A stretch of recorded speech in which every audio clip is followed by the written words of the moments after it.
Retired Navy SEAL David Goggins is described as the toughest man on the planet. Holding the pull-up record, 4,000 pull-ups in 17 hours. He's also an ultra-marathon runner with more than 60 races.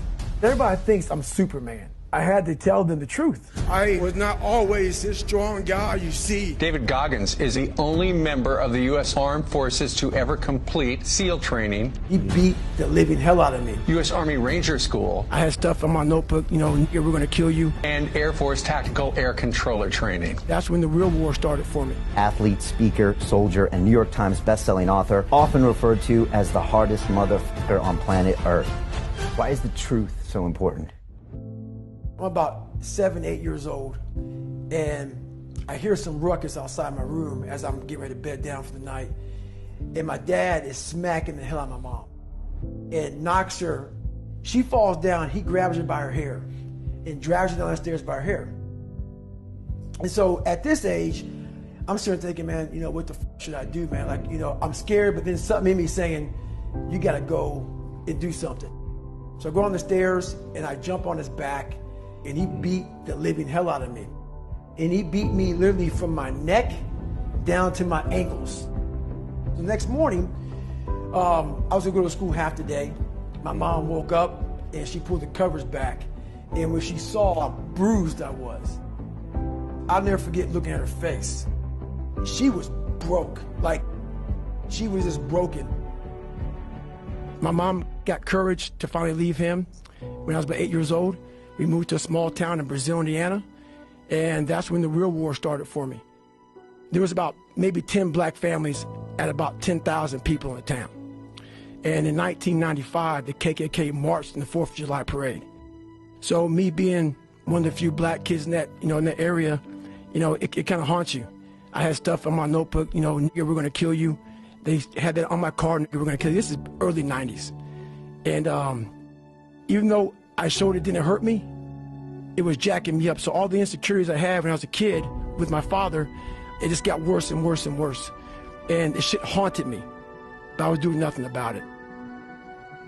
And so my mom and I, she was gone working 3 jobs. We lived in a $7 a month place for a lot of the time. And she had a hard way to go. I kept everything from her pretty much. I felt like I was a man of the house. So I didn't want her to know anything about my life. I cheated all through school, copied from the 4th grade to my junior year in high school on every assignment.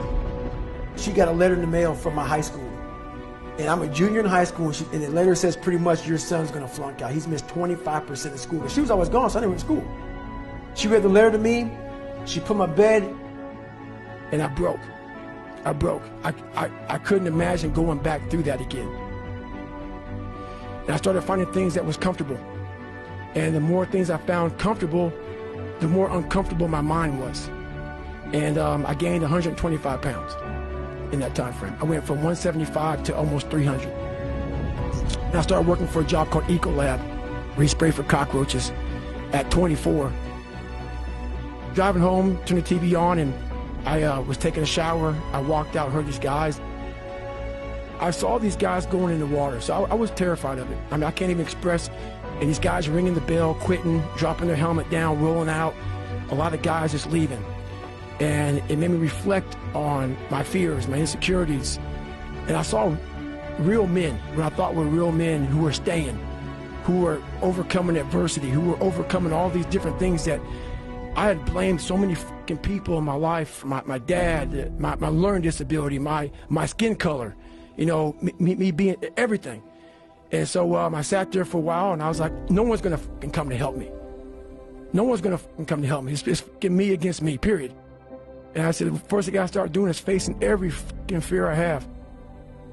At this point, I actually drive back to Buffalo, New York to see my dad. Haven't seen him in years because I realize now I gotta fix some shit. I'm blaming everything.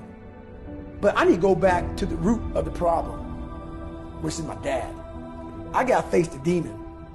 I gotta go back and see what made him so fucked up to make me so fucked up. Why am I fucked up? And I go back as an older man now. I'm in my 20s. I'm not a kid anymore. And I realized he was the same man that he was. I looked at him in a way, we never said sorry to one another. And he went off about my mom and my grandparents and all kind of shit. But I looked at him in a way that I realize now why you f***ed this up. Somewhere in your fucking life, something f***ed you up. And you didn't deal with it. And so you put that shit on me, my mom, and everybody around you. I'm gonna deal with my shit. You gave me this. I'm gonna fix it though. I go home, several months go by. What it was, I was obsessed with Rocky. When I was a kid, I'd come home every day and I would fast forward with the little VHS tapes to round 14. When Apollo Creed beat the fucking shit out of Rocky, beat the shit out of him, he kept fighting. He was a dumb fighter. That was me. Couldn't read, couldn't write. Apollo beat the shit out of him. He was in that corner and everybody was saying, stay the fuck down. And him getting up, Apollo Creed raised his arms up in the fucking air, turned around, thought he won the fight. He turns around and sees this guy getting up, and it was the face of Apollo Creed that changed my life. The face of Apollo Creed. It was like, just by that motherfucker getting up, not winning, just by him getting the up, Rocky had taken his soul. His head goes down, he looks at him like, what the f are you? But it said, this motherfucker is gonna keep coming after whatever the f is in front of him. I want it to be that. I wanted to feel something besides defeat. I wanted to just go the distance. I wanted that worse than anything in the world. And now I'm like, okay, here we go. It's time to be a Navy SEAL. Hell Week is 130 hours of continuous training. You might get 2 hours of sleep. And what it does is, it's designed to break a man. If you only fix the surface, you will never get through Hell Week. We're all, a lot of us are going through a hard time in life. Some people have been bullied, some people are just stressed out, some people are insecure. And the world puts a lot of this shit in your mind. It's not just you.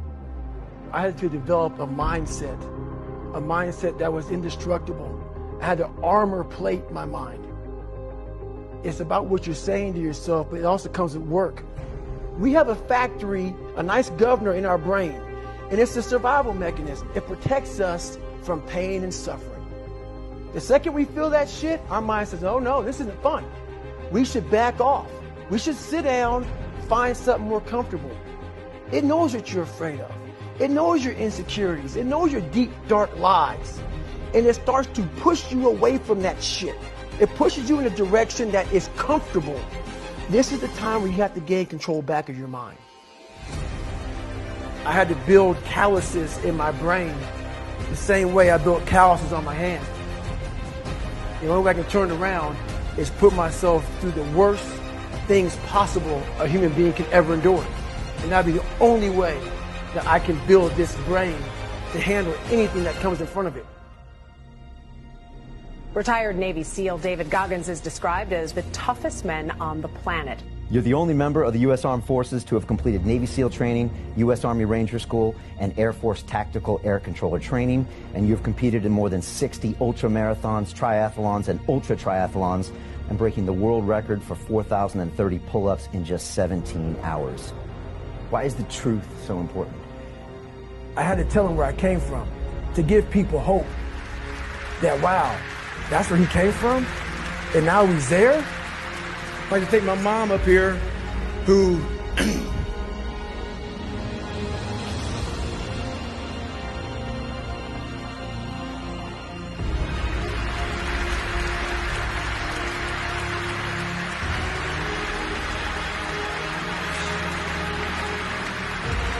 never picked me up, who never picked me up when I fell. She taught me how to get up when I was knocked down. go into the pain of your life and say, why did this suck for me so bad? Why am I afraid of all this stuff? Why have I shut down the whole world? What makes you afraid of it? Study it. Because at times of hell, even the hardest men, we forget how hard we really are. Suffering is the true test of life. You face it every day. You face it every single day of your life. The only way you're ever going to get to the other side of this journey is you have got to suffer to grow. But a lot of us die never truly starting our journey.